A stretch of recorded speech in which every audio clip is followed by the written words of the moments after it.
Success meet సందర్భంగా నేను ఒకటి చెప్పాలనుకున్నా. నాకు నడుము నొప్పి లేదండి, ఏమీ లేదండి. I'm perfectly all right. మంచి హెల్తీగా ఉన్నాను. Thank you so much. మా రాకాసాని ఇంత సక్సెస్ చేసిన తెలుగు ప్రేక్షకులకి, అలాగే బెంగళూరులో కూడా చాలా బాగా ఆడుతుందండి అక్కడ. కన్నడ ప్రేక్షకులకు కూడా థ్యాంక్ యూ సో మచ్. ఓవర్సీస్లో ఉన్న తెలుగు ఆడియన్స్ అందరికీ థ్యాంక్ యూ సో మచ్. నేను ఒకటి చెప్పాలన్నా అంటే ఈ ఈ ఈ జనరేషన్లో చిన్నపిల్లలకి ఒక చందమామ లాంటి కథ చెప్పాలంటే వింటర్లే తెలీదు. బట్ అది సినిమా రూపంలో చెప్తే మాత్రం రిజల్ట్ మాత్రం ఇలా ఉంటుందని మా రాకాస చెప్పింది. అది ఆడియన్స్ ప్రూవ్ చేశారు. Thank you so much. నవ్వించిన వాళ్ళు ఎప్పుడు ఓడిపోయినట్టు ఎప్పుడు మనం వినలేదు. ఈ సినిమా ద్వారా తెలిసింది మాకు. And thank you so much మా కిషోర్ అన్న.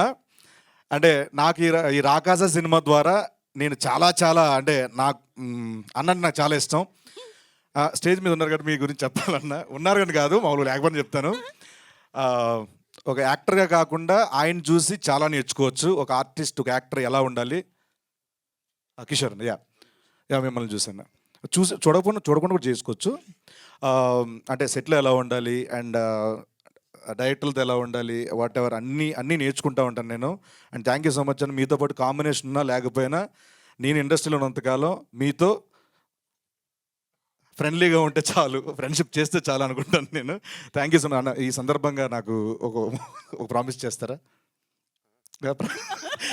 ప్రతి సినిమాకి ఇలా వస్తారా? అంటే ఎయిర్పోర్ట్లో జనాలను చూస్తేనే అన్న శివరైపోతుంటారు, ఏంటి ఇంతమంది ఏంటి. కానీ చాలా థ్యాంక్స్ అన్న వచ్చినందుకు. Thank you so much.